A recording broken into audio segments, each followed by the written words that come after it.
Pastor, karibu sana. Okay. Hapa ni Eglise Local Francophone ya Beni ambayo wanakukaribisha na vigelegele. Na jina la Mungu lipewe sifa na tunakutakia kazi njema. Tutaomba. Sifa, heshima na utukufu ziwe zako Baba wetu wa mbinguni, wewe ambaye unakuwa na mamlaka yote mbinguni na duniani. Ulileta mtumishi wako kutoka Tanzania, umemfikisha katikati yetu, tunashukuru sana. Asante kwa baraka zote umetukusudia kupitia yeye, umubariki vile katikati yetu na utukufu wote ukurudilie. Asante kwa ujio wa kila mmoja wetu na wote watakaofika ambao utakusudi washiriki semina hii, uwalete na furaha na utayari wa kupokea neno lako, na furaha na utukufu wote ukurudilie. Sifa, heshima na utukufu ziwe zako. Utubariki kwa jina la Yesu Kristo. Amen. Amen. Asante papa, kazi njema. Amen. Asante sana. Bwana Yesu asifiwe. Kanisa, Bwana Yesu asifiwe. Tunamshukuru Mungu ambaye ametufikisha salama hapa Beni. Tulianzia huko Butembo, tumefanya kwa makanisa mawili. Sasa tuko hapa Beni mpaka siku ya Mungu. Kwa neema ya Mungu, wiki ijayo tunaenda Kisangani. Baada ya Kisangani tunarudi Tanzania. Nashukuru Mungu kwamba Beni nilikuwa napita tu, lakini sasa nimefika. Naamini wengi ambao walitamani wamuone Pastor Mgogo, nafikiri tumeonana live sasa.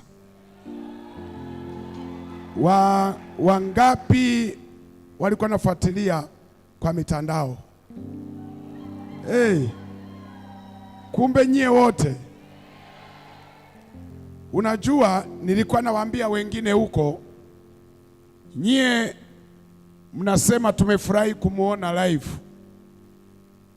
lakini na mimi pia nimefurahi zaidi yenu, kwa sababu nyie mlikuwa mnaniona sura yangu, lakini mimi nilikuwa siwaoni sura zenu. Na kule kwenye mitandao mmepewa jina, mnaitwa viewers. Kwa na mimi nikawa najiuliza, hawa waliopewa jina la watazamaji ni akina nani? Nilikuwa na hamu niwaone hao viewers, watazamaji. Kwa Kifaransa mnasemaje? Views, V. Sasa kule mnaitwa V. Sasa nikawa najiuliza, hawa V ni akina nani? Sasa mwangalie jirani yako, mwambie kumbe we ndio V wa Mgogo. Kwa hiyo na mimi leo nimefanikiwa kuona nyuso za V. Amen. Niulize swali, mna uhakika ni mimi kweli? Kuna sehemu moja walitaka kuniacha airport. Nimefika hapo, wameshika karatasi limeandikwa majina yangu, nikajua hawa ndio wenyeji wangu. Naenda kujitambulisha kwao kwamba mimi ndio mimi. Wasa tunamsubiri Pastor Daniel Mgogo. Nikamwambia ndio mimi, akasema pana. Unajua, hata leo wakati tunazunguka kuwataarifu watu wa mji kwamba tumefika, nimewasikia wamama wengi wakinitania huko, wanasema mbona kule ni mzee kumbe kijana.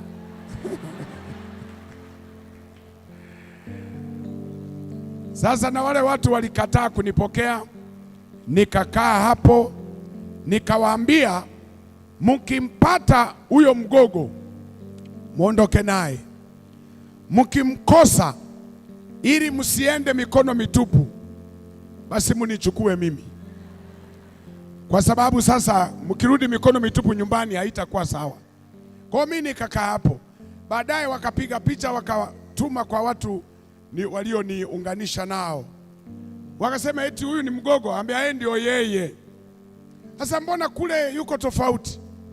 Ukiniangalia mtandaoni, kuna wanaosema ni mfupi, kuna wanaosema mnene, kuna wanaosema mwembamba, kuna wanaosema mzee, kuna wanaosema kijana. Inategemea na simu yako ni ya shilingi ngapi.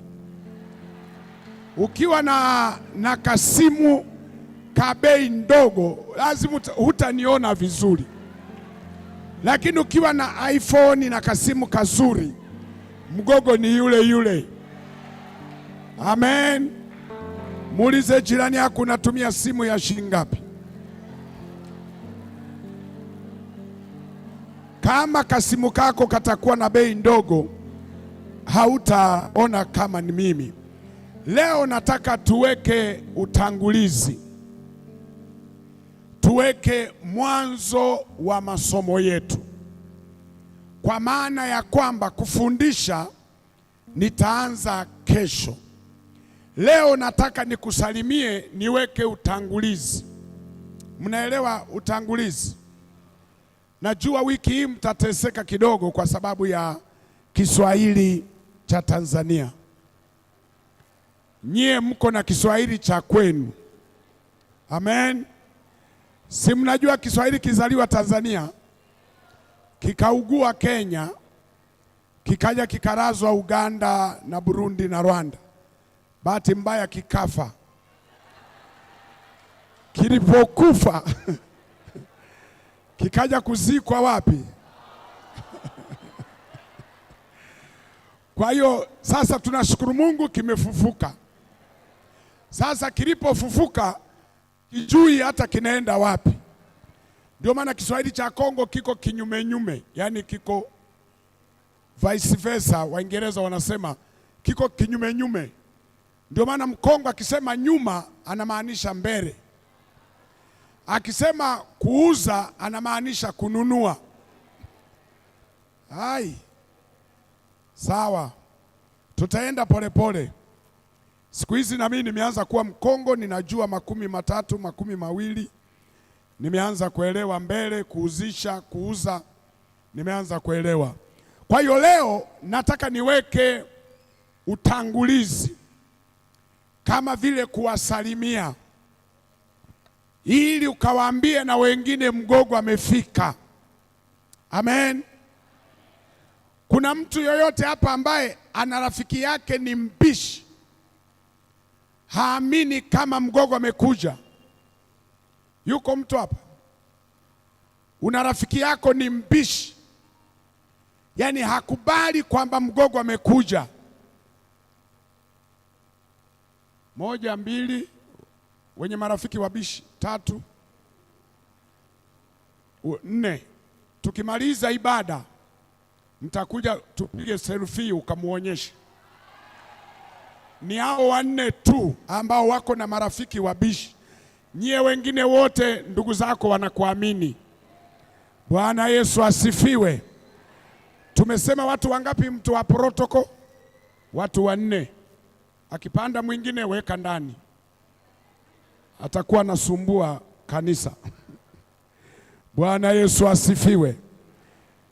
Kwa nini tumeleta masomo ya jamaa? Kwa nini wiki yote hii tutafundisha masomo ya jamaa? Kwa lugha nyingine, nataka nifundishe, nikusaidie namna ya kuishi na huyo jirani yako.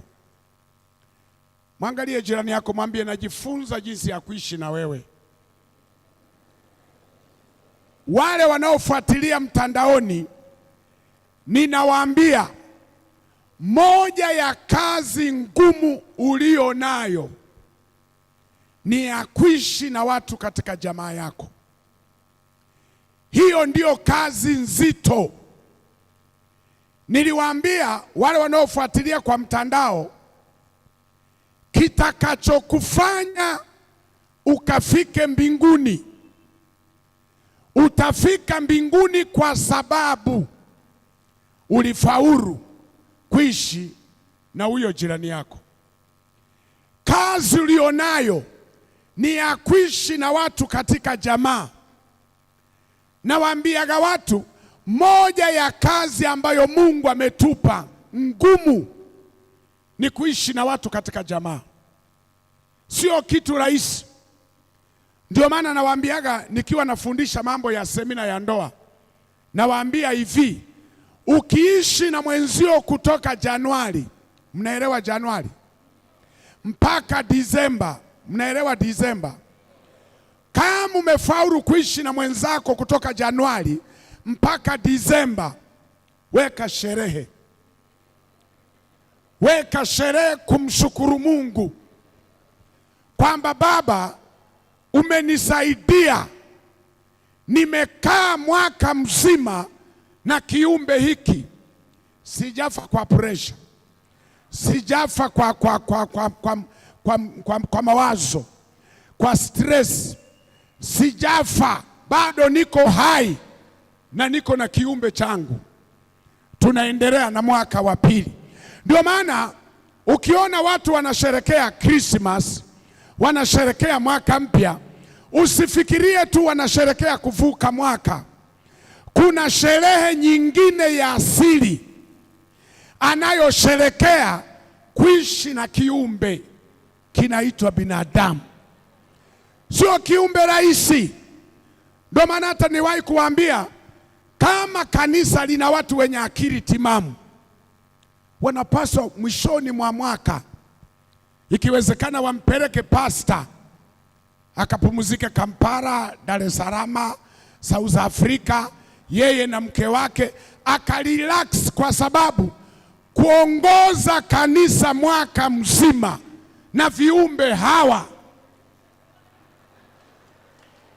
sio kitu rahisi. Ni viumbe ambao wanakupa presha wakati wote. Hivi Jumapili mnaanzaga ibada saa ngapi pastor?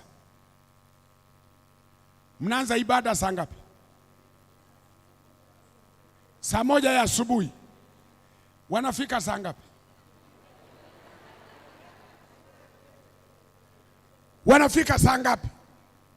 Kwa sababu nilikuwa nawaambia wengine huko, Wakongo ni rafiki zangu sana, mpaka na mimi nimeanza kuwa mkongo.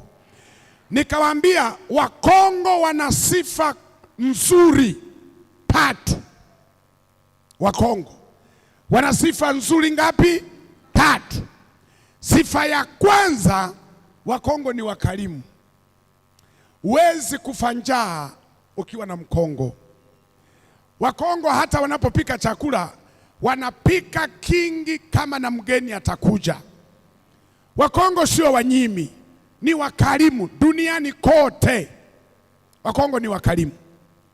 Lakini pia Wakongo Mungu amewajalia ni wasafi. Ukitafuta watu wasafi duniani, Wakongo. Hakuna taifa litakuwa smart kama Wakongo. Ndio maana mimi siwezi kushindana na nyie, nitafirisika.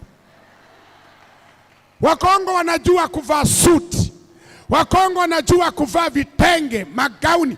Paka wa mama anakupigia gauni ya kitenge, na kingine anafunga, na kingine anaweka begani, kingine amefunga kipepeo. Wanavaa smart. Ndio maana hata ukienda ibada za Wakongo hazina kichefuchefu. Mnaelewa kichefuchefu? Yaani huwezi kutapika ibada zao, kwa sababu wote wako smart. Wakipita kuimba hakuna ambaye, unajua ibada za kwetu Tanzania ni ngumu kutofautisha baa na kanisa. Yaani wale wasichana unawaona kwenye vilabu vya pombe wanaovaa tunguo twa wadogo zao, hao ndio utawakuta kwenye praise. Wanaimba praise na tunguo twa wadogo zao. Yaani Tanzania unashiriki ibada unakemea shetani mwanzo mwisho. Yaani unaangalia kwaya inaimba mbele, huku nasema shindwa shetani, shindwa shetani, shindwa. Maana mtu kila kitu kiko nje. Wakiimba pambio, haya shuka shuka, anashuka Rugumbashi yote.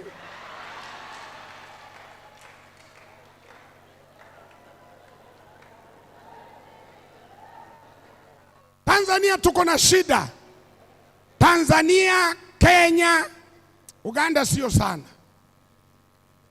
Yaani kutofautisha mpagani na mtu wa kiroho ni kazi sana. Lakini ibada za Wakongo, mtu akisimama mbele ana heshima zake zote kabisa, yuko smart. Kwa hiyo sifa ya pili, Wakongo ni wasafi, wanavaa smart. Amen. Sifa ya tatu, Wakongo wana pua ya kunusa hera. Ukienda mahali popote ukaona hakuna Mkongo, hama, hapafai kuishi. Amenusa hera, amegundua hazipo. Ndio maana Wakongo wako kila mahali. Nilikuwa South Africa, nimehubiri mwezi mzima. Ndio nikaja Tanzania nikapumzika siku moja nikaunga kuja huku. Nimehubiri mwezi mzima. Wakongo wamejaa sauzi. Paka unashindwa kuelewa wenyeji ni nani.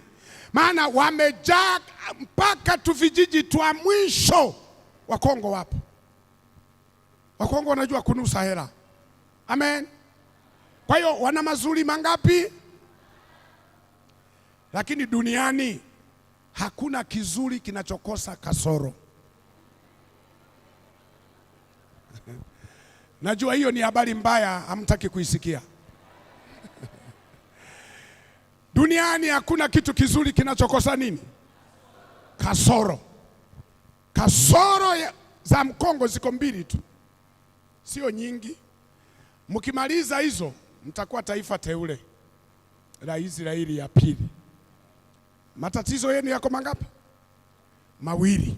La kwanza, ukimuona Mkongo amevaa saa, haihusiani na kumsaidia kuangalia muda. Yaani ukiona Mkongo amevaa saa ni pambo, yaani ni pambo la mkono. Muulize jirani yako, umevaa saa? Mwambie Mgogo anasema haihusiani na muda. Mkongo mkikubaliana muonane saa moja, jipange saa 4. Mkongo mkikubaliana ibada itaanza saa 8, msubiri saa 9, saa 10. Wengine hivi ndio hao wanaingia.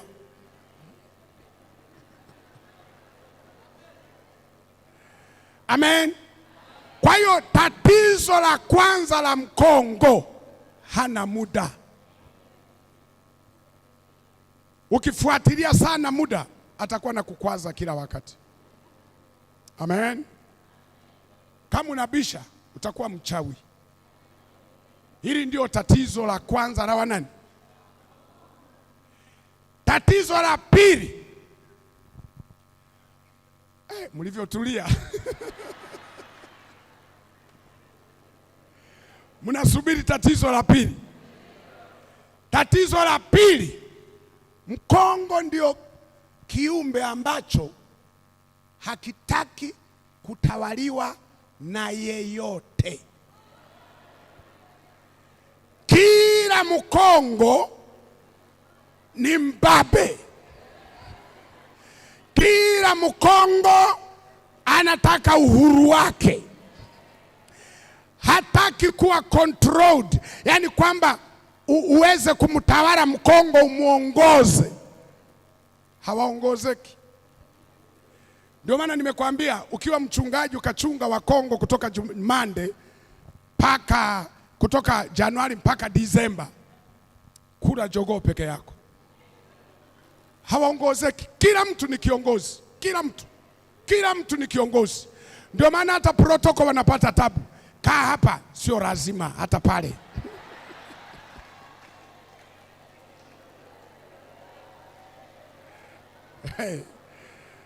Yaani kuongoza wa Kongo ni kazi. Ndio maana angalia, ndani ya Kongo kuna nchi zaidi ya 100 ambazo ziko ndani ya nini? Ya Kongo. Kila mtu ni kiongozi.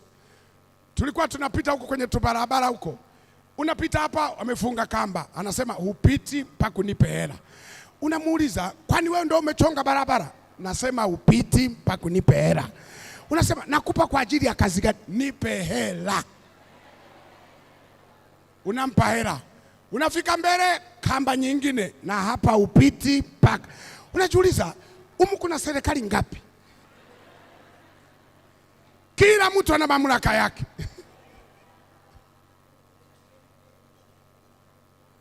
Wakongo hai. Ndio maana tukanisa twingi, kwa sababu hakuna mtu anataka kuongozwa na mtu. Atachungwa mwaka mmoja, ametoka ameanzisha kaa kwake, na yeye atachunga, wanatoka wanaanzisha kaa kwake, na yeye natoka na ukiona hawajatoka, kuna wengine wanaanzisha kanisa ndani ya kanisa. Yaani mchungaji unafikiria una kanisa lako, kumbe yako 5 ya wenzako na yenyewe yako umo. Wana mchungaji wao, wana kiongozi wao, ndo anakula cha 10, anakula shukurani. We unaita jamani mlete cha 10, wamekauka. Wanasema sisi tulishampa tayari. Haya, nisiendelee, sio yaliyonileta. Msije mkanikasirikia kesho nikakosa watu. Kwa hiyo, kwa nini tunafundisha mambo ya jamaa? Ukisoma kitabu kile cha Wakorintho, barua ya Mtume Paulo ya pili kwa Wakorintho, mlango ule wa 5. Kwa Kifaransa Wakorintho mnaita nini? Korintie. Ukisoma hiyo barua ya pili wa Korintie, mtajua tu, nyie chekeni, mtajua tu. Hakuna lugha ambayo mtu alizaliwa nayo, zote ni za kujifunza tu. Wa Korintie barua ya Mtume Paulo kwa watu gani? Mlango ule wa 5. Nisome ile mstari kuanzia 17. Naweka utangulizi wa yale tutakayojifunza wiki nzima hii. Ule mstari anasema, hata imekuwa mtu akiwa ndani ya Kristo amekuwa kiumbe kipya. Ya kale yamefanyaje? Yamepita, tazama yamekuwa mapya. Amen. Mimi sio mtu wa mistari mingi, nataka tukatafune haka kama mstari mpaka tukaelewe. Unajua, mbali na kichwa chetu kikubwa kinachosema kuimarisha jamaa, kwa Kiswahili cha Kongo mmesema kukomaa, kuimarisha. Kiswahili cha Tanzania kukomaa, Kiswahili cha Kongo. Kwa nini tumeweka hicho kichwa? Lakini tutakuwa na kakichwa kadogo ambako kanasema maswali tata. Mnaelewa neno tata? Yaani tatanishi, yaani maswali yasiyoeleweka, maswali yanayokosa majibu, maswali yanayofanya mtu ukose majibu. Ngoja nikwambie mojawapo ya maswali yanayofanya ukose majibu. Umewahi kujiuliza swali, unamkuta mtoto mwenye afya ya kwashako. Mnaelewa kwashako? Kwashako mnaielewa? Ni afya gani? Mbaya. Hivi unajisikiaje unamkuta mtoto ana afya ya kwashako nyumbani kwa tajiri? Utajiuliza maswali gani? Yaani nyumbani kwa tajiri unakuta mtoto wa tajiri anakwasha koo, wakati nyumbani pale vyakula vipo vya kila namna, mpaka vingine wanachagua, vingine vinaoza wanatupa. Lakini pamoja na hayo kuna katoto kenye nini? Kenye kwasha koo. Hivi maswali gani yanatosha kuulizana kuhusu hako katoto? Unajiuliza, hii kwasha koo imetokana na nini? Kwa sababu tunachojua kwasha koo ni kukosekana kwa chakula bora. Katoto kalikokosa chakula bora ndiko kanakuwa na tatizo la kwasha koo. Sasa kwasha koo unakakuta katoto kako nyumbani kwa tajiri, kana kwasha koo, kana katumbo hakana utaratibu, tumashavu hatueleweki, tunywele kama kalienda saruni kumbe akakwenda, pakuweka kwenye kiti ni flat screen, yani kako hakana, afu kanatembea kila wakati. Lakini katoto katajiri. Maswali gani unajiuliza? Kwanza unaanza kujiuliza, kamerogwa? Kwa sababu katoto kenye kwasha koo ukikakuta nyumbani kwa masikini unasema ni sawa. Pako unasema jamani, Mungu awape uwezo wapate chakula, katoto kale na kushiba. Lakini sasa kako nyumbani kwa tajiri, kanakupa maswali. Kiswahili cha Tanzania tunasema tata, yani maswali yanayokosa majibu. Amen. Au unamwelewaje? Umesomesha mtoto wako, amesoma jinsi ya kufunga umeme, mnaita umeme power, amesoma, ana cheti, halafu kuna nyaya zinasumbua na yeye anaungana na nyie kushangaa,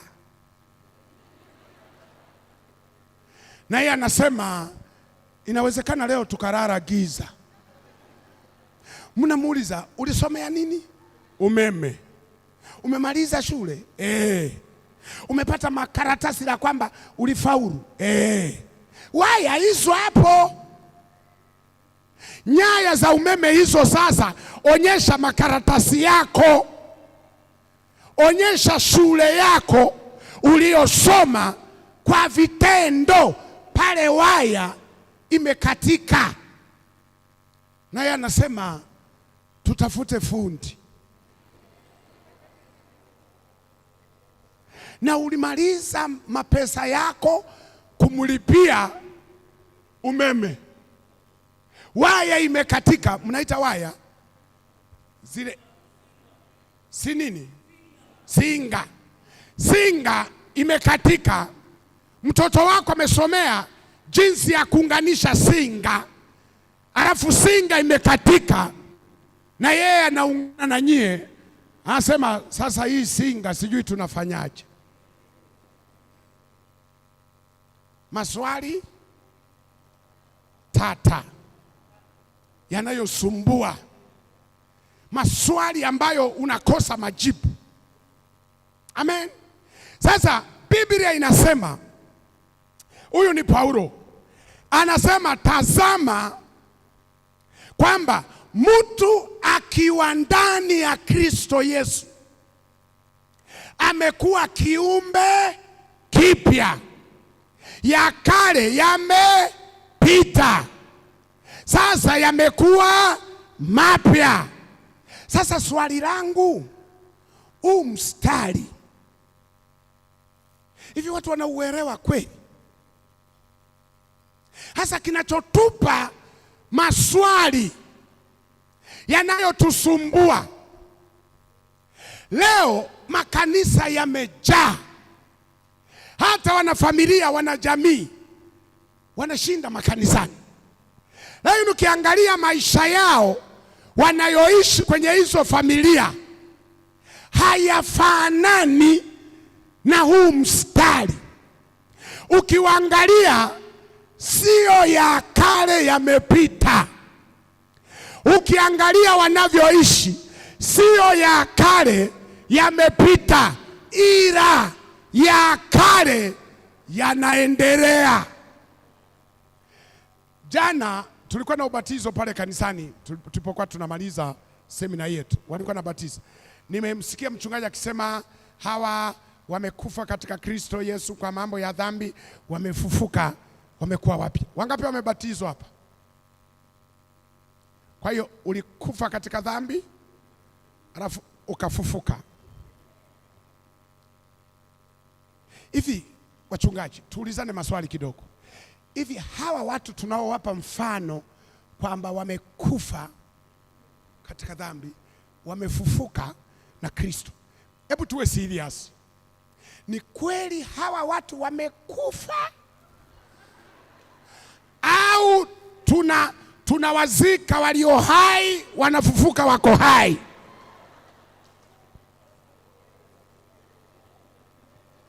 Au tunawaweka wakiwa wamezimia? Mnaelewa kuzimia? Wanazimia kwa muda alafu wanafufuka, wanaendelea. Na unawakuta hao wakimaliza kubatizwa, unawakuta kule wameandaa sherehe ya huyu aliyekufa katika dhambi akafufuka, wana pombe, wana nini. Unawauliza namna gani? Alafu huyo baba wa huyo mtoto anasema, unajua huyu mtoto sio wa kwangu, ni mtoto wa jamaa. Sasa kwenye jamaa kuna walevi, kuna na ambao sio walevi. Kwa hiyo wote wanaungana kusherekea kwa huyu aliyekufa alafu akafufuka.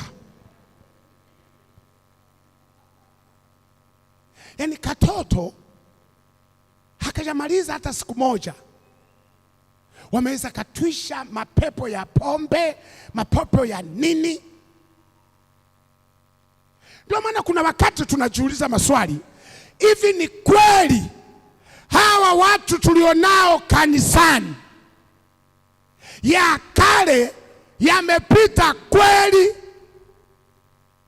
Kwa sababu ukiangalia kwenye jamaa, familia, mateso wanayoyapata unashindwa kuelewa. Unajua, siku moja nilisema wakati mwingine nafuu ndoa za wapagani. Mnasema wapagani, wale ambao hawaendi kanisa, hawajaandika kanisa yoyote, mnawaita wanini hao? Ni wapagani. Wakati mwingine nafuu ya ndoa za wapagani, familia za wapagani. Unajua kwa nini? Wapagani wanajua naishi na shetani wangu na mimi ni shetani mwenzake, mashetani yanakaa nyumba moja, na wanajua tabia za mashetani hazieleweki. Ndio maana akikuta mwenzie amelewa anasema, hey, shetani wangu amerudi. Hawana shida. Umewahi kuona mlevi saa 8 usiku yuko baa, lakini uoni mke wake ameenda kutaarifu polisi kwamba sioni mume wangu? Anajua tu shetani wangu yuko baa. Akirudi uoni wakigombana, anasema ndio unaingia, fungua mlango. Anafungua, anasema utakula, usinisumbue. Haya, utakula kesho. Wanalala, kwa sababu anajua naishi na pepo mwenzangu. Kwa chochote atakachokifanya hakishangazi. Kinachotuuma sisi wa Kristo kututesa ni huu mstari. Tumeshaambiwa mtu akiwa ndani ya Kristo Yesu amekuwa kiumbe kipya, ya kale yamepita, tazama yamekuwa mapya. Halafu huyo uliyefikiri ya kale yamepita yupo kwenye familia, ni maraya, na ni maraya kanisani hakosi. Pamoja na umaraya wake kanisani yupo, wanapoimba nyimbo za kuabudu na yeye anaangalia paku, nasema huyu Yesu akirudi leo wa kwanza kuondoka. Lakini kama maraya hivi, yule anayeishi naye anatesekaje kumwona mtu yuko kanisani lakini tabia anazozifanya kwenye familia ni mateso? Familia wanateseka naye, na kanisani yupo. Na wengine bahati mbaya sio tu yupo, kapewa na cheo. Na sio cheo tu, kuna wakati na yeye anahubiri. Hai! Yaani sio tu kuhubiri, na yeye anaimba. Uliwahi kuona mtu anaimba hapa, watu wa familia yake wanasema hili kanisa yaani limekosa watu kabisa. Mpaka dada anashika maiki, mpaka kaka anapiga vyombo, anashika maiki kaka. Hey! Mama mmoja alipiga kelele kanisani, mume wake walimpanga kuhubiri, mama hakujua. Niliwaambia siku moja kwenye semina za wachungaji, msiwape watu kuhubiri bila kuongea na wake zao. Waulize wake zao kwamba mama, tunataka mume wako akahubiri, unasemaje? Unaweza ukashangaa mke wake anakuambia, baba, kama mahubiri yameisha, tutaimba, tutatoa sadaka, utuombee tuenende kwa amani ya Bwana, kuliko kutuletea shetani madhabahuni. Hasa mchungaji ameongea na mtu, hakuongea na mke wake, mke wake hajui. Mchungaji anasema sasa leo tunamkaribisha mtumishi wa Mungu. Mama anashangaa mume wake anaenda. Akasema anawapelekea wahubiri au? Akashangaa yeye mwenyewe anasema tusome neno. Anaanza kuhubiri, watu wa Mungu tupendane, tusameane. Mama hasira zikawaka. Huyu anayeninyanyasa nyumbani, anayenipiga nyumbani, anayenifanyia mambo mabaya, leo anahubiri upendo. Hasira zikawaka. Mama kapiga kelele, watu wa protoko wakamwendea. Si unajua watu wa protoko, mtu akipiga kelele wanajua ni mapepo. Wakafika hapo, toka pepo, toka. Akasema sina mapepo, pepo yule.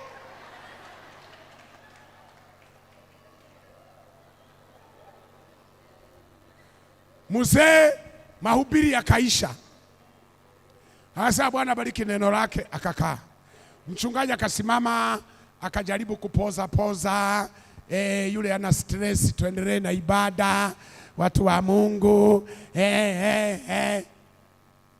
Wamemaliza ibada, wakamuita huyo mama ofisini. Ofisi zenu ziko wapi? Ziko huko. Wakamuita ofisini. Mama, eleza. Alieleza mambo anayomfanyia huyu baba, paka wachungaji wakashika mikono kichwani. Mchungaji akajuta alianzaje kumpa madhabahu. Wanamuuliza anachosema mke wako, anasema mengine anaongea ni kweli, lakini mengine anaongezea. Akisema anaongezea, si maana yake yapo shida. Hasa kinachomuumiza wale wanaotutesa kwenye jamaa zetu, tuko nao kanisani, wanaimba, wanafanya kazi mbalimbali, wako kanisani, wameitwa Wakristo, lakini maisha wanayoishi kule nyumbani. Ndio maana nikikupa mtihani leo, Wangapi wana akili timamu? Una akili timamu? Unajiamini? Kama kuna mashaka unaweza kumuuliza jirani yako, mnanionaje? Kwa sababu wakati mwingine unaweza kufikiri ni mzima, kumbe watu wanafanya maombi kwa ajili yako, ili Mungu afungue akili zako zikae sawa.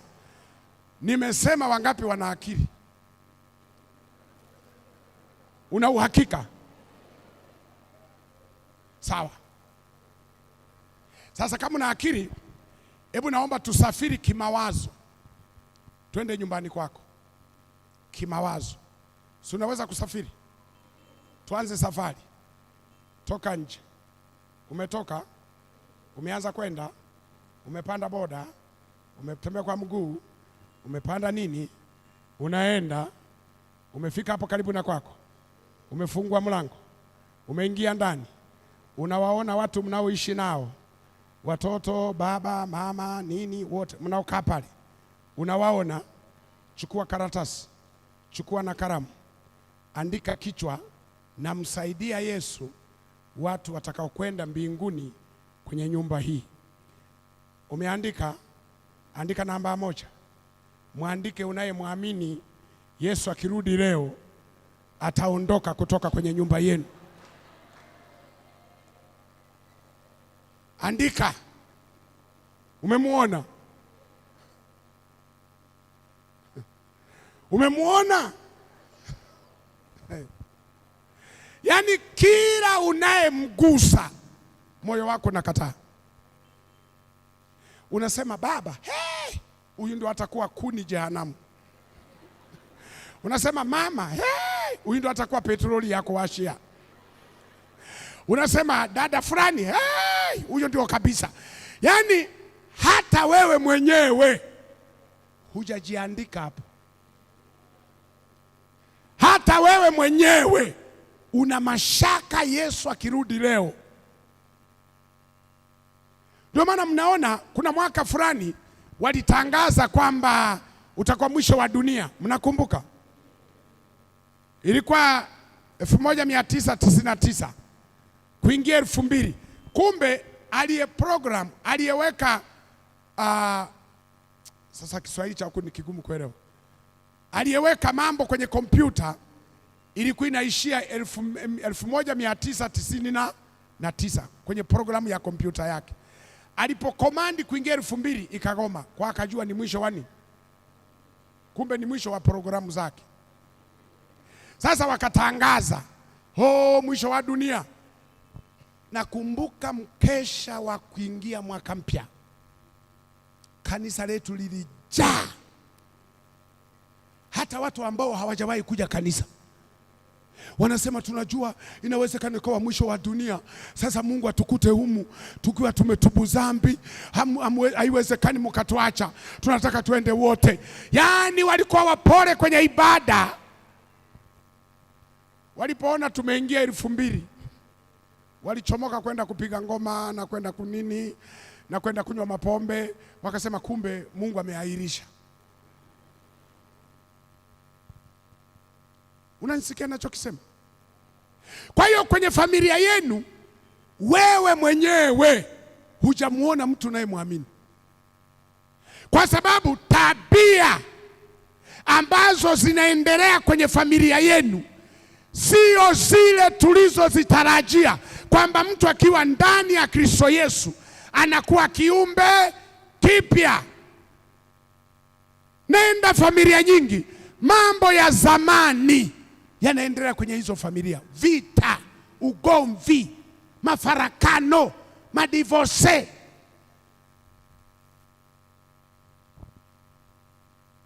Nilikuwa nafundisha mambo ya ndoa. Tunaposema madivorce, kuna watu wanasema pastor, sisi nafuu hatuja divorce. Niliwaambia divorce unayoiona wewe sio hiyo iliyoko kwenye ndoa yenu. Niliwaambia kuna aina 3 za divorce. Kuna ile divorce watu wana divorce kwa court, kwenye mahakama. Hapa mnasemaje mahakama? Hiyo wana divorce kule. Divorce ya pili ni watu wanakubaliana, mimi na wewe basi, lakini tutaishi nyumba moja. tulee watoto, lakini kila mtu na maisha yake. Sisi tunavyowaona ni mke na mume, kumbe walisha, kila mtu analala kivyake.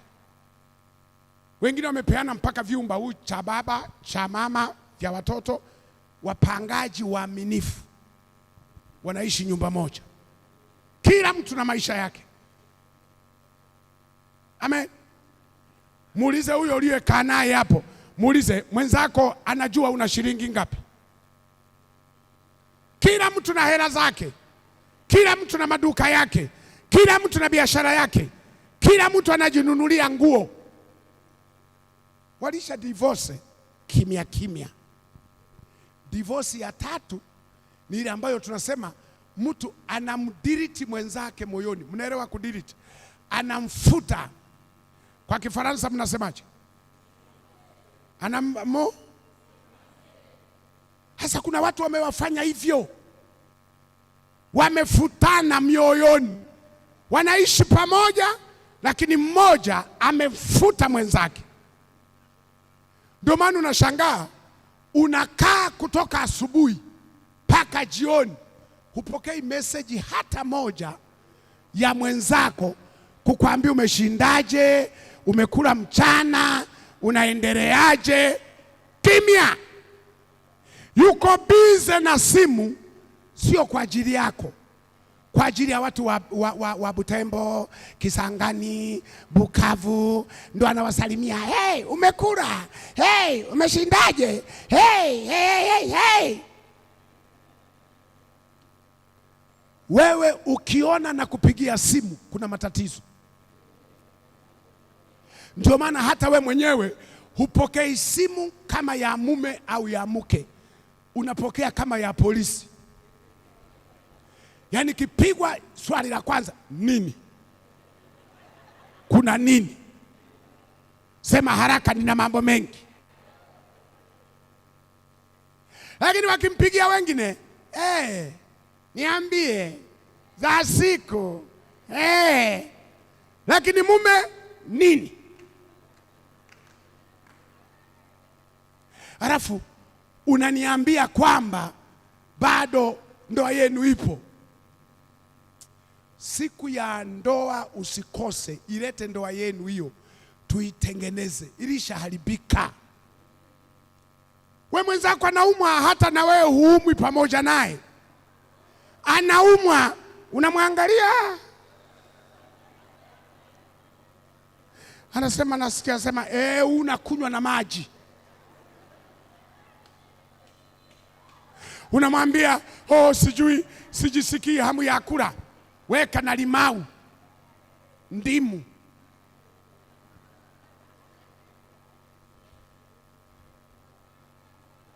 Ulishamfuta, hayuko moyoni.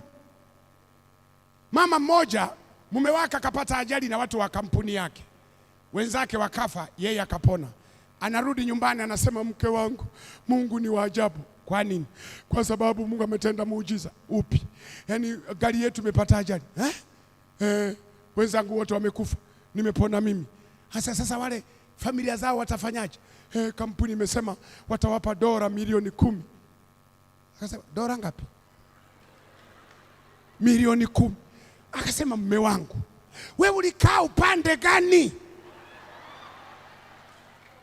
Ulikaa wapi mpaka umetoka mzima? Familia imekosa hela.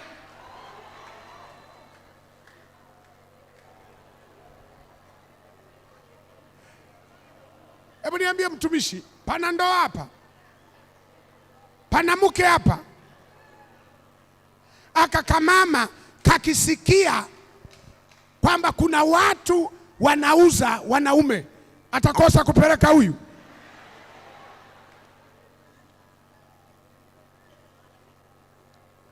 Halafu bado unaniambia ndoa yenu iko sawa. Unasema ndoa yenu iko hai, wakati mwenzio anakuombea ufe. Mama mmoja alisema, mchungaji, niombee maombi magumu. Nikasema, maombi magumu ya aina gani? Akasema, kuhusu mume wangu. Nikasema, ili aendelee kibiashara. Akasema, aendelee? aendelee kwenda wapi? Akasema wachungaji walisema mpaka kifo kitakapowatenga, lakini mateso ninayoyapata na nikimwangalia sio wakufa leo, ana afya, ananikatisha tamaa. Kuna wakati anaumwa kidogo nafika kushukuru Mungu, Mungu asante. Inawezekana ukamchukua, nakuta kesho yuko asubuhi anapiga mswaki, namuuliza homa, sasa imekwisha. Kwa hiyo mateso yataendelea. Unajua, ngoja nikwambie, kuna watu mnaishi pamoja lakini mwenzako analia. Umewahi kuona wamama wanaong'ang'ana na misiba ya watu?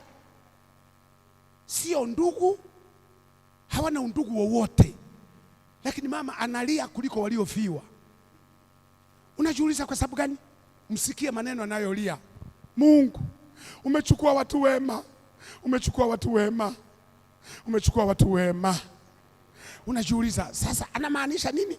Kumbe moyoni anasema umeniachia, umeniachia yule. Maana yake angetamani wabadilishane marehemu na mume wake.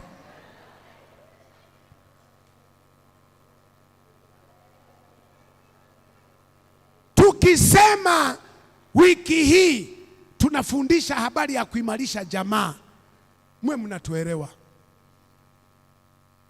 Tunataka jamaa zipone. Watu wako kwenye mateso, nyumba zimeficha siri. Huyu aliye design majengo, kuweka matofali, kuweka nini ili watu wasione kinachoendelea ndani, ameficha mambo mengi sana. Msiwaone watu wako hapa wana mateso mioyoni, mioyo yao inavuja damu na hawajui mateso ya hizo familia yataisha mwaka gani. Hawajui. Umewahi kuona wamama wanaopiga watoto wao bila makosa? Katoto kanakula makofi ya baba yake. Yaani anaona kumpiga baba yake hawezi, sasa atakayekula makofi mtoto wake. Nasikia rafiki yangu, yaani katoto kanapigwa, nimesema kalete chumvi. Mtoto anajiuliza, sasa kunituma ndio na kofi juu? Anakuja kuipata sababu baadaye, kofi la pili, umeleta kidogo kichwa kama baba yako, ndo anajua haya makofi ni ya baba.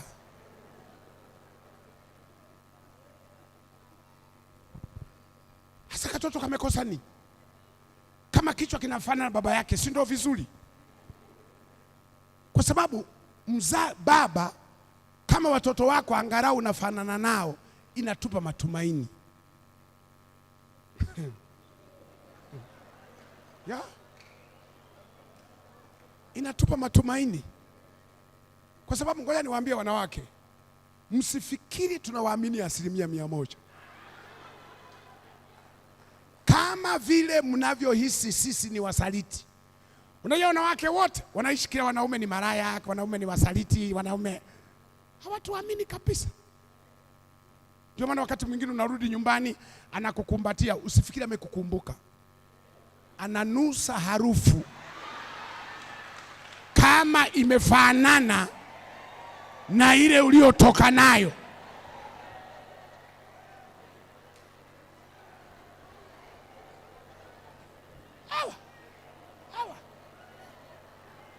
Hatari. Sasa kwa taarifa yenu, hata sisi hatuwaamini.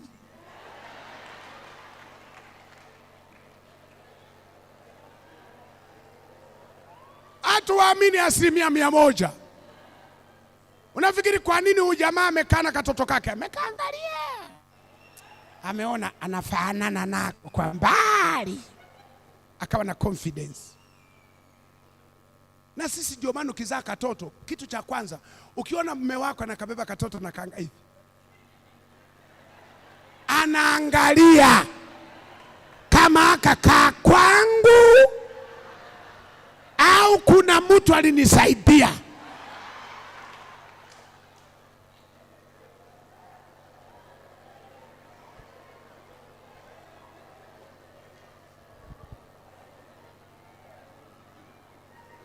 Kuna wakati unaangalia tototo twako, nasema aka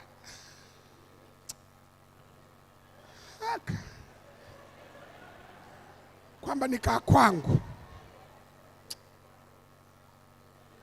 Na Mungu alivyo waajabu, hakuliko na mashaka nake, ndio kanakupenda, ndio kila wakati dadi, baba, unatamani kusema lakini unajifariji kwamba anyway uumbaji wa Mungu unaendelea. Maana unakuta wewe ni mweusi, mke wako mweusi,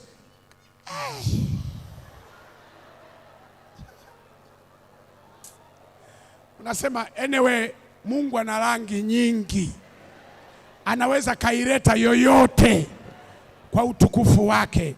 Tusonge mbele. Amen. Wanaume, usiende kuchunguza watoto wako. Usianze kusema mgogo amenishitua, ngoja nikaangalie. Utajiletea matatizo yasiyo na sababu, kwa sababu unaweza kuwa mashaka na watoto wako wakati hata wewe baba yako aliyekulea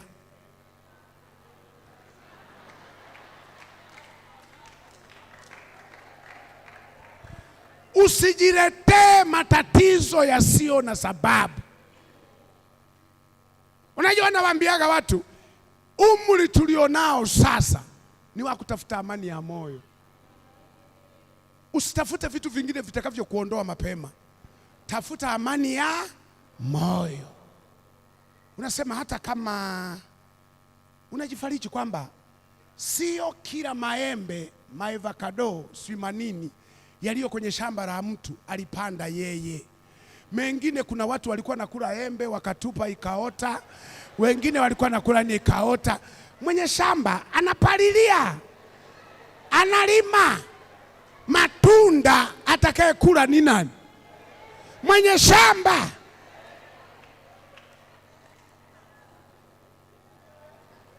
Using'oe mti kwa sababu hukumbuki ulipanda lini. Sema nakushukuru Bwana, uliwatuma ndege wa polini wakanisaidia. Hiki sio kipindi cha kutafuta matatizo kwenye moyo. Duniani tuna migogoro mingi, usitafute migogoro mingine. Ndio maana nawaambiaga wazee, wakati mwingine acha ule wanaume wa Kongo. Sisi wa Kongo, sisi wa Kongo. Utajiletea matatizo yasiyo na sababu. Ukiona nyumba chafu, tafuta amani ya moyo. Tafuta fagio, fagia. Unasema sifagii nyumba, nafagia moyo wangu. Moyo wangu uwe sawa. Amen. Umekuta watoto walikuwa nakula sahani, mnaita sahani, sahani wameacha hapa. Usitafute matatizo, tafuta amani ya moyo. Watoto wangu hawa watoto wangu, yani hawakumbuki kuosha sahani. Unaichukua sahani yako, unapeleka kwenye maji, unasukura. Husukuri sahani, unasukura nini? Moyo. Sasa wewe mwisho unarundika misahani kwenye moyo wako. Nani ameacha sahani hapa? Nani? Hii nyumba nganga. Unaingia chumbani na sahani kichwani, unatoka na sahani kichwani. Kichwa chako ni kidogo sana, usikijaze mambo mengi. Amen. Unaamka asubuhi, unakuta mwenzako yupo anamalizia ndoto na malaika, yuko hapa na koroma form 1 primary secondary. Unamwacha, inuka polepole, chukua kasufuria kako, weka maji, chemsha chai, pika, kanga mayai. Akimaliza mwambie mwenzangu umemaliza usingizi, chai tayari, mayai tayari. Sasa wewe unaanza ugomvi na watu. Bado merara, ulitaka fanyeje? Chai chai tunakunywa saa ngapi? Kwani wewe mikono ilienda wapi? Kwani wewe mikono yako haiwashi kiberiti, haiwashi jiko, haiweki maji, haichemshi? Yaani mpaka leo huwezi kupasua mayai ukakoroga, ukaweka mafuta, ukaweka. Ndio maana wanaume wakati mwingine tunakufa haraka, kwa sababu ya kuto kutafuta amani, unatafuta matatizo. Wakati wote ni mtu wa kununa tu. Wakati mwingine jipunguzie mzigo wa moyo. Amen. Wiki hii nitakinyosha kichwa chako, nitakinyosha, nitashughulika nacho. Unajua kule kwenye mitandao mnakutana na video tufupi fupi, tunaitwa punch, ngumi ya uso. Kana kutaandika dakika 2 kameenda, sekunde ngapi kameenda. Safari hii lisaa lizima nitakuwa na kushughulikia, labda unitoroke. Maana kuna wengine hata utangulizi huu tu kesho hawatafika, lakini basi utangulizi huu kusaidie. Tafuta amani ya moyo. Kuishi na viumbe vinaitwa binadamu. Ndio maana niliwahi kuambia, nitafafanua vizuri kesho, lakini mwanadamu ana matatizo makubwa 4. Moja ya matatizo, ngoja nikutajie moja leo, mengine nitakwambia kesho. Mwanadamu ndio kiumbe ambacho hakijawahi kuwa serious. Mnasemaje kwa Kifaransa? Serio. Serie. Mwanadamu hajawahi kuwa serie, na hata ka awe serio. Mwanadamu hajawahi kuwa serious, na hata ka awe. Mwanadamu ndio kiumbe pekee hakijawahi kuwa serio. Ndio maana ukitaka kuishi na binadamu, punguza kuwa serious, kwa sababu unaishi na kiumbe hakiko serious. Ndio maana pastor, unaweza ukapata pressure. Umeandaa mahubiri wiki zima, unafika hapo na hubiri, mtu akusikilizi, yuko WhatsApp, yuko Facebook, anacheka na simu yake. Wewe unahubiri hapo, haleluya haleluya.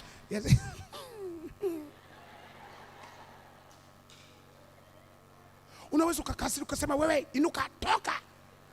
Hawajawahi kuwa serious. Kwa hiyo kinachokutesa, uko serious katikati ya watu ambao utakuwa unateseka, wao wana amani. Hujawahi kuona mtu anakukorofisha, unalala njaa, yeye kula anaagiza koka ya baridi, anaagiza kuku mzima, wewe unasema chakula kishuki, amenikwaza. Mwenzio ndio kwanza amekula, anafanya hivi na vijiko. Hujawahi kuona mtu amekukasirisha, umekasirika, usingizi umepotea, unahesabu mbao, yeye yuko hapa anangorota kama generator ya kanisa, yuko tu unatamani. Wewe ndio unayejitesa. Unajitesa kwa sababu unakaa serious na mtu ambaye hayuko. Ndio maana nimalize kwa kusema, najua mmechoka tayari. Lisali moja tu linakutosha. Ndio maana niliwaambia wakati mwingine, ishi kama mti wa Krismasi. Unajua mti wa Krismasi kwa nini ulipewa heshima ya Krismasi? Marekani, mti pekee unao survive kipindi hiki ni huo mti unaitwa Christmas tree, mti wa Christmas, kwa sababu wenyewe haupambani na barafu. Mnaelewa barafu ile snow kwa Kifaransa mnasemaje? Ile inaanguka inakuwa nyeupe na nini. Sasa mti wa Krismasi haupambani na hiyo. Miti mingine yote ile barafu ikianguka mti unakomaa nayo, mwisho barafu inachoma mti unakauka. Lakini mti wa Krismasi ukiona barafu imeanguka una bend, barafu inadondoka unainuka, ikija tena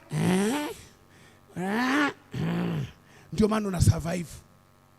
Sasa wewe unaamua kuishi na huyo barafu, huyo jirani yako barafu, sino unakomaa naye, atakuunguza. Akikutukana matusi makubwa, wewe sema amina, ubarikiwe. Amekuongelea matusi, amekutukana, wewe sema okay, niko sawa. Yaani upambani, unageuza tusi linakuwa sifa. Wewe mwanamke gani umekaa hapa nyumbani kama golikipa? Mwambie yes, sio nimekaa kama, mimi ni kipa kamili, ambaye wakati unatafuta kipa wa timu yetu ya familia ulitafuta kipa bora, na ndio mimi. Hafungwi mtu hapa, kipa niko imara. Muulize, ila wewe unacheza namba ngapi kwenye timu yetu ya familia? Kama ni beki, ni beki unayejifunga au unaokoa? Unageuza tusi linakuwa sifa. Amen. Sasa wewe tatizo, kila kitu unakikomalia. Mimi aniambie hivi, mimi. Utakufa. Yaani kweli baba Baraka, baba Isaya, tumetoka mbali, ndo ananiambia hivi jamani, sijui baba nani, tumetoka mbali. Umetoka mbali na nani?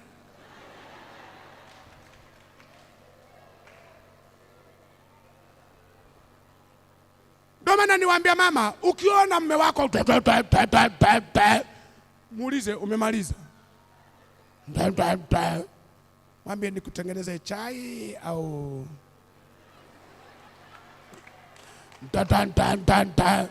nikuweke maji ya moto au leo utaoga ya baridi. Sasa na wewe unanuna, mimi yani utateseka. Hivi viumbe ishi navyo kwa akili. Kiumbe kinaitwa binadamu kisikuue kabla ya wakati. Usibebe sino, bend, inuka, songa mbele. Ndio watu mmezia mpaka kuimba kwaya kanisani. Nini? Mwalimu alikwambia wewe, sauti iko juu, kwa hiyo shusha, kwa hiyo ya kwangu iko juu, wengine wote ziko sawa kasoro mimi. Basi mwe mnaimba ambao ziko sawa. Mbinguni hatuendi kwa kuimba, mbinguni tunaenda kwa unajitesa. Sauti yako iko juu, mwambie ndio maana nimekuja mazoezi. Saidia kuishusha. Sauti yako kama ya chura, mwambie ndio maana nimeileta. Iweke sawa, ikae sawa. Sasa wewe una paniki, unakasirika. Tafuta amani ya nini?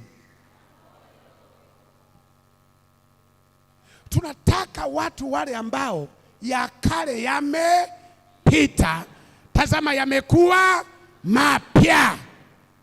Tusimame.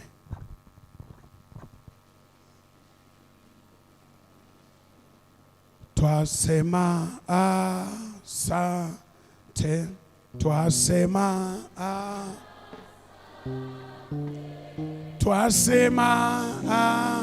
asante, ewe Mungu wangu. Hakuna Mungu kama, hakuna Mungu kama, hakuna Mungu kama wewe, ewe Mungu wangu. Wewe ni Alfa na wewe ni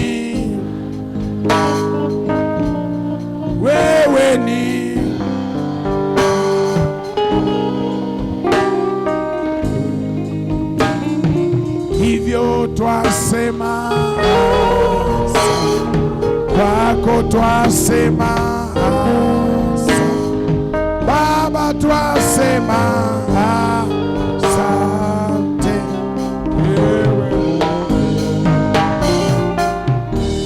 Inamisha kichwa chako mahali ulipo, tafakari utangulizi huu niliouleta kwako.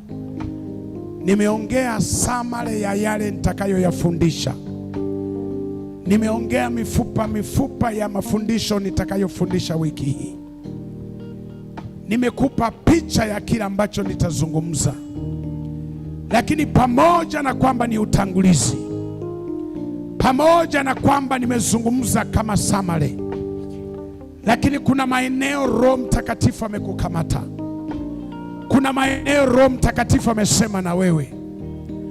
Kuna maeneo Roho Mtakatifu ameongea nawe, nami nataka nisikwache hivi bila kukuombea.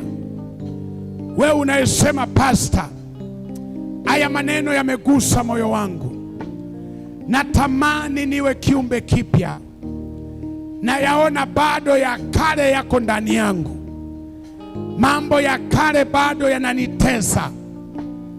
Unasema Pastor, niongoze sala ya toba, Yesu anisamehe, anifanye kiumbe kipya, niwe mtu wa tofauti kuanzia leo. Ziko tabia za zamani bado zinanitesa kwenye maisha yangu. Unasema niombee, nami niko tayari kukuombea. Kama uko hapa au utafuatilia mtandaoni, na wewe pia tutakuombea. Wewe ambaye uko hapa unasema Pastor, niombee, nimeguswa na mafundisho haya. Kuna maeneo umeongea utafikiri mtu amekwambia maisha yangu, lakini najua ni Roho Mtakatifu. Kama unatamani nikuongoze sala ya toba, kama uko hapa, inua mkono wako juu nikuombee. Unasema umesikia ujumbe huu, asante. Asante ambao mnataka niwaombee. Naona wengine kule nyuma, wengine hapo. Nyosha mkono kama uko tayari. Inua mkono wako juu kama uko tayari. Nyosha mkono kama uko tayari nikuombee. Naona mikono ya watu wengi sana ambao wanataka niwaombee. Mko wengi lakini mko mbali. Kama ni jasiri kabisa na uko serious, sogea hapa, panga mstari hapa mbele nikuombee. Njoo hapa, panga mstari hapa mbele tukuombee. Sogea tu, uliyenyosha mkono, usiogope. Njoo tu hapa mbele. Tunachofanya ni maombi, ni kukuombea. Hata kama hukunyosha mkono, lakini unahitaji maombi haya, unahitaji Roho wa Mungu asaidie maisha yako. Sogea hapa mbele tufanye maombi. Hata kama ulikuwa hujanyosha mkono, lakini unasema Pastor, moyoni nasikia niongoze hiyo sala. Bwana afanye upatanisho kati yangu na yeye, atengeneze maisha yangu, jamaa yangu ikae sawa, maisha yangu yakae sawa. Sogea tufanye maombi. Njoo tu hapa mbele, usiogope. Shetani asikutishe kwa namna yoyote. Njoo tufanye maombi, maana Mungu yupo kwa ajili yako.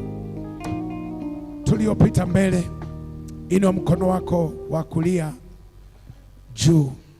Fuatisha maneno haya, sema Bwana Yesu, umelituma neno lako kusema na maisha yangu, nami niko mbele ya madhabahu kwa unyenyekevu.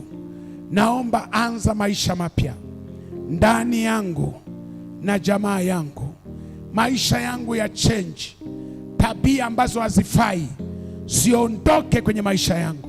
Tengeneza maisha yangu, niponye, unioshe kwa damu yako iliyomwagika pale msalabani. Natamani niwe kiumbe kipya kuanzia leo. Ya kale yote yasiwe na nafasi kwenye maisha yangu. Sante kwa kunisamehe. Napokea msamaha kwa imani katika jina la Yesu. Amen. Weka mkono wako kifuani wakati tunakuombea. Wachungaji, tunyoshe mikono kwa watu hawa. Baba, asante kwa ajili ya watoto wako wa Baba wa mama na vijana hawa wamesikia ujumbe na mafundisho haya, yamegusa maisha yao, na wao hawakuona sababu ya kuogopa. Wako hapa wanahitaji msaada wako. Yesu, ponya mioyo yao sawasawa na toba hii. Tengeneza maisha yao, wafanye wapya, watakase kwa jina la Yesu aliye hai. Kama kuna mateso yaliyokuwa nasumbua maisha yao, kwa jina la Yesu tunatangaza ukombozi wa nafsi zao, wakombolewe kuanzia leo kwa jina la Yesu. Mateso, dhambi za kila namna zikaachie kwa jina la Yesu. Utakatifu ukakae kwenye maisha yao. Asante kwamba Yesu anaenda kuwabadilisha. Kama kulikuwa na wagonjwa katikati yao wenye shida ya aina mbalimbali, mateso, Bwana waguse, maana wamekuwa watoto wako. Roho ya magonjwa iachie katika jina la Yesu. Wapokee uzima, wapokee kufunguliwa kwa damu yako Yesu Kristo. Watakase magonjwa, rana, mikosi, maneno mabaya walionenewa, na yafuta kwa damu yako Yesu. Watakaswe, achilia nguvu ya uzima. Hakuna mizimu wala mapepo yatakayosimama ndani yao, maana wamekuwa watoto wako. Wafungue kuanzia sasa. Mizimu ya ukoo iondoke, mapepo ya ukoo yaondoke, maroho yanayofuatilia yawaachie. Kama kuna dhambi za ukoo ziondoke katika jina la Yesu. Wapokee nguvu ya uzima na kuwekwa huru. Tangaza uhuru kwenye mioyo yao, wasikie kuwa na amani na uzima tele katika jina la Yesu. Wote tuseme amen. Wana wa Mungu tuseme amen. Muda wetu umekwenda, tulitamani tuchukue majina yenu, lakini mko wengi.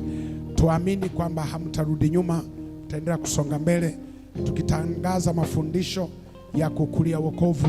Msikose. Amen. Amina. Naomba turudi. Kesho tutaanza muda mzuri, saa 10 kamili nasimama kufundisha. Halafu nitafundisha dakika 40 kama na 5 hivi. Halafu dakika 15 tutafanya kwa ajili ya maombezi ya wagonjwa na wenye shida mbalimbali. Amen. Amina. Kesho usikose, alika na wengine. Waambie leo aliweka utangulizi, nimeweka mifupa, vitu ambavyo nitavizungumza kwenye wiki zima hii. Kesho ndio tunaanza somo maalum. Kesho asubuhi kuna vikundi. Kesho hamna.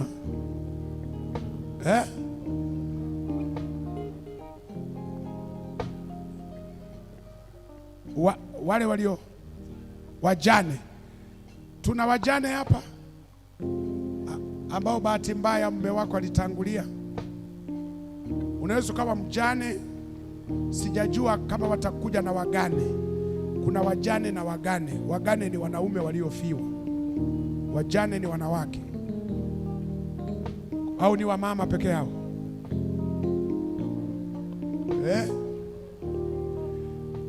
Yaani tuseme kila ambaye amepoteza mwenzake, uko peke yako, njoo kesho asubuhi tufarijiane. Tunaanza saa ngapi?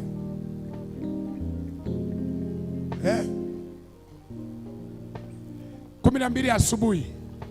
Ile ya wazungu au ya Wakongo? Okay, saa 12 asubuhi tuwe hapa. Mwangalie jirani yako, mwambie Mkongo hai. Kwa kesho mjitahidi, angalau umechelewa sana, saa 12:30, ili tufanye mapema, halafu tunawacha mnaenda kufanya kazi. Amen. Lakini semina ya jioni saa ngapi? Saa 8. Muulize jirani yako, una saa inafanya kazi au ni pambo? Kwa kesho saa ngapi? Saa 8. Kwaya zianze kuimba sifa na nini. Mkiwahi mapema, maana yake mimi hata saa 9:30 naweza kusimama kufundisha. halafu tukawa na muda mzuri wa mafundisho. Amen. Kwa hiyo tujitahidi sana kesho tuwai. Wale watu wangu 4 wako wapi? Kabla sijakabidhi, bado hatujatoa sadaka. Bado hatujatoa sadaka. Wangapi wana akili timamu? Una akili timamu? Wale wote wenye akili mnaamini semina ni gharama, si ndio? Unasema gharama ya nini? Hivi unafikiria mimi nalala kwenye mtaro? Mnaelewa mitaro ile mule barabarani, mwenye mifereji ya barabara? Nalala wapi? Hoteli? Kuna chumba Yesu alilipa. Wanaotakiwa kulipa ni nani? Si ni sisi? Kwa hiyo semina ina gharama. Amen. Tunawaambiaga siku zote neno tunawafundisha bure, lakini anayebeba neno ana gharama. Anatakiwa kula, anatakiwa kulala. Gari linalokuja kunichukua hoteli kunileta halijazwi Roho Mtakatifu, linajazwa petroli, na hakuna kituo cha mafuta cha watumishi. Tunaelewana? Kwa hiyo ziko gharama. Unapoweka semina kubwa kama hii, gharama ziko nyingi. Sasa nani mwenye kuzibeba? Ni mimi na wewe. Ndio maana nimeuliza wenye akili. Kama una akili timamu, chukua sadaka yako niombe. Halafu unaangalia mtu aliye pembeni yako, kama ulikaa na mwenye akili. Ukiona achukui sadaka, sema tu, Bwana Yesu umenisaidia, nimekaa na ambaye ana akili mpaka mwisho. Mwangalie jirani yako, anachukua? Anachukua mwambie chukua, ili tufanye maombi. Inua sadaka yako juu kama umeshaweka tayari. Inua sadaka yako juu. Kumbe mligawiwa bahasha. Inua bahasha yako juu kwa kuweka hiyo sadaka.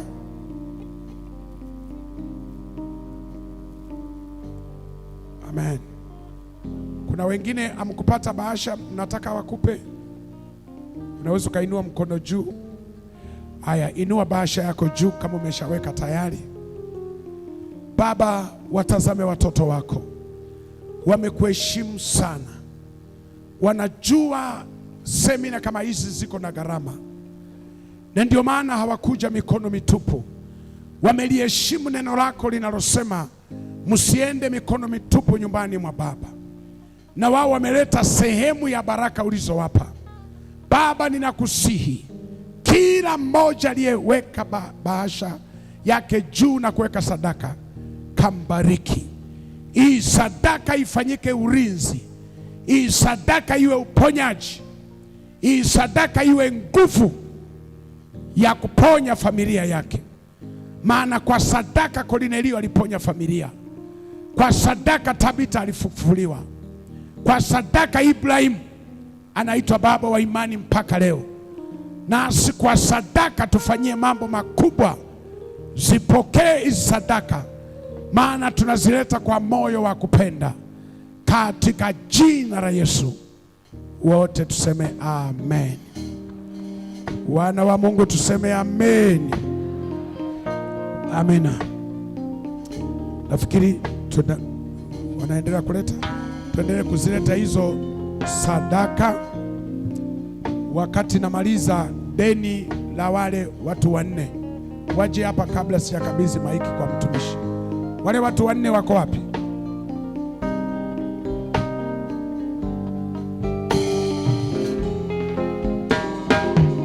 Kama hawako tayari basi